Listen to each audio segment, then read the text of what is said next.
नमस्कार, आप देख रहे हैं नेक्स्ट 9 न्यूज़ पॉलिटिकल बाइट। मैं हूं आपके साथ आकाश त्रिवेदी। दर्शकों, आपको फिल्म गदर तो याद ही होगी। जी हाँ, वही गदर फिल्म जिसमें सनी देओल ने पंप उखाड़कर पाकिस्तान में घुस गए थे और उसका एक फेमस डायलॉग भी था कि अगर वीज़ा नहीं मिलेगा तो क्या तारा सिंह पाकिस्तान नहीं जाएगा। ठीक इसी प्रकार की कहानी इस वक्त हमारे भारत देश में भी चल रही है। जी हाँ, आपको बता दें, सीमा हैदर का मामला और सचिन का इस वक्त सुर्खियों में है। इन दोनों के मामले में क्या कुछ खबरें आपने देखी और समझी होंगी, उसके बारे में हम थोड़ी सी आज चर्चा करेंगे और उसके बारे में थोड़ा सा और आपको बताने की कोशिश करेंगे। दर्शकों, आपको बता दें, सीमा हैदर जो है पाकिस्तान की रहने वाली हैं। सचिन जो है हमारे नोएडा के हिंदुस्तानी व्यक्ति हैं। इन दोनों की मुलाकात पबजी गेम के दौरान होती है। सीमा का कहना है कि पबजी के दौरान ये दोनों बातचीत करते थे। कुछ दिनों तक ये गेम पे खेल के बातचीत ही करते रहे। उसके बाद सीमा ने सचिन से मुलाकात करने की कोशिश की। इन दोनों ने नंबर एक्सचेंज किए, बातचीत चलती रही और एक दिन जो है जो सीमा है वो नोएडा आ गई। सीमा से जब पूछा गया कि आपको बिना वीज़ा के आखिर आ कैसे गई, तो उन्होंने कहा कि मेरे प्यार की ताकत इतनी ज़्यादा थी कि मुझे कोई रोक ही नहीं पाया, ना कोई सरहद ना कोई लोग। इसके साथ ही आपको बता दें कि सीमा हैदर ने आगे कहा कि वो पाकिस्तान से इसलिए आ गई क्योंकि उन्हें सचिन से सच्ची मोहब्बत हो गई है। अब इनके ही साथ जिएंगे और इनके साथ ही मरेंगे। इस बीच में काफ़ी बड़े सवाल खड़े होते हैं। जब से सीमा हैदर भारत आई हैं तब से एक तो जो है डिफेंस की जो है चिंता बढ़ी हुई है। डिफेंस का कहना है कि पहले इन पर कार्रवाई तो की गई थी, इन पर जासूसी के इल्ज़ाम लगे थे, फिर कोर्ट ने इन्हें रिहा कर दिया। कोर्ट ने कहा कि ये प्रेम विवाद मामला है, इसमें कोर्ट कुछ नहीं कर सकता। कोर्ट से इनको रिहाई मिल गई। अब सीमा हैदर सचिन के साथ उनके घर पर रह रही हैं। वहीं एक इंटरव्यू के दौरान सीमा हैदर ने बताया कि उनके पति जो हैं वो उसे मारते पीटते थे, जिसके दौरान वो वहाँ से जो है त्रस्त हो चुकी थी। इसके साथ ही दर्शकों आपको बता दें, सीमा हैदर के बच्चे भी हैं। सीमा हैदर अपने तीनों बच्चों को लेकर पाकिस्तान से नोएडा आ गई। एक सोचने वाली बात है, कोई महिला पाकिस्तान से बॉर्डर क्रॉस करके, वो भी किसी वीज़ा बिना टिकट के वापस आ जाती है, वो भी भारत में।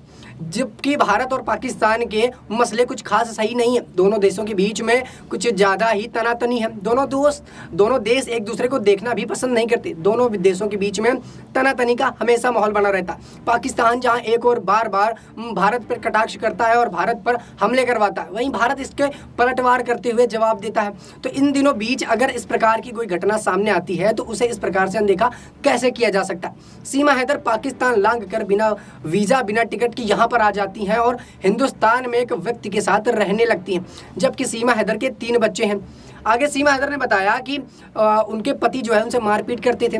अब इनसे जब पबजी से हमारी मुलाकात हो गई सचिन से, तो सचिन से मुझे इतना ज़्यादा प्यार हो गया कि सारी सीमाएं लांघ कर मैं भारत आ गई। जब सचिन से बात की गई तो सचिन ने कहा कि जी हाँ, ये बिल्कुल सच है, मैं इनसे बहुत ज़्यादा सच्चा प्यार करता हूँ, अब इनके साथ ही रहूँगा, यही मेरी पत्नी है। वहीं सीमा हैदर ने आगे बातचीत में बताया कि ये पहले नाग जो है नेपाल में दोनों मिल चुके हैं। सीमा हैदर ने कहा कि ये इससे भारत आने से पहले नेपाल में हम दोनों मिल चुके हैं। 3 दिन हम लोगों ने वहाँ पे घूमा है और साथ रहा। उस बीच सीमा ने बताया कि अपने बच्चों को उन्होंने अपनी बहन के यहाँ छोड़ दिया था। जब इन दोनों से मिलने के बाद जो है ये वापस आ गए, नेपाल से वापस सचिन घर आ गए। उसके बाद इनसे कहा गया कि तुम भी पाकिस्तान चली जाओ। तब सीमा ने कहा कि नहीं, मैं पाकिस्तान नहीं जाऊंगी। फिर भी जब सचिन ने फोर्स किया तो ये एक बार पाकिस्तान तो चली गई, वहीं इससे पहले पाकिस्तान जाने के तुरंत बाद ही ये वापस आ गई। इनका कहना था कि इनके बगैर मेरा मन ही नहीं लगा, मैं इनको छोड़कर आखिर जाऊँ तो जाऊँगा, यही मेरे सब कुछ है। अब दर्शकों, आपसे एक बात मैं पूछना चाहूँगा, इस प्रकार के प्रेम विवाद के मामले में कहीं ना कहीं जासूसी के मामले छिपे हो सकते हैं। सरकार इसको इस तरह से हल्के में क्यों ले रही है, आखिर ये बात मुझे समझ नहीं आती। इन सब के बीच में आप क्या क्या कहना है हमें कमेंट करके ज़रूर बताएं। और वहीं मेरा एक सवाल आपसे रहेगा कि प्रेम विवाद के चलते भारत और पाकिस्तान के जिस प्रकार के रिश्ते हैं उनसे कैसे दूरी जो है बनी हुई है इस बीच में, अगर इस प्रेम विवाद का मामला सामने आता है तो क्या ये सही है? क्या सचिन को जो है सीमा के साथ रहना चाहिए? क्या सीमा भारत में रह सकती हैं? और जिस प्रकार से वह गुहार लगा रही हैं भारत सरकार से कि उनको भारत की नागरिकता मिल जाए और वो यहीं पर रहने लगे, इन सब में आपका क्या कहना है? क्या ये सब हो सकेगा? क्या सीमा हैदर यहाँ भारत में रह सकेंगी? क्या सीमा हैदर को जो है यहाँ पर रहने के लिए अनुमति दे दी जाएगी भारत सरकार के द्वारा? ये एक बड़ा सवाल है। इन सब के बीच में आपका जो भी कहना हो हमें कमेंट करके ज़रूर बताएं। फिलहाल के लिए इतना ही। देश दुनिया की तमाम खबरों से जुड़े रहने के लिए आप देखते रहिए नेक्स्ट 9 न्यूज़ पॉलिटिकल बाइट।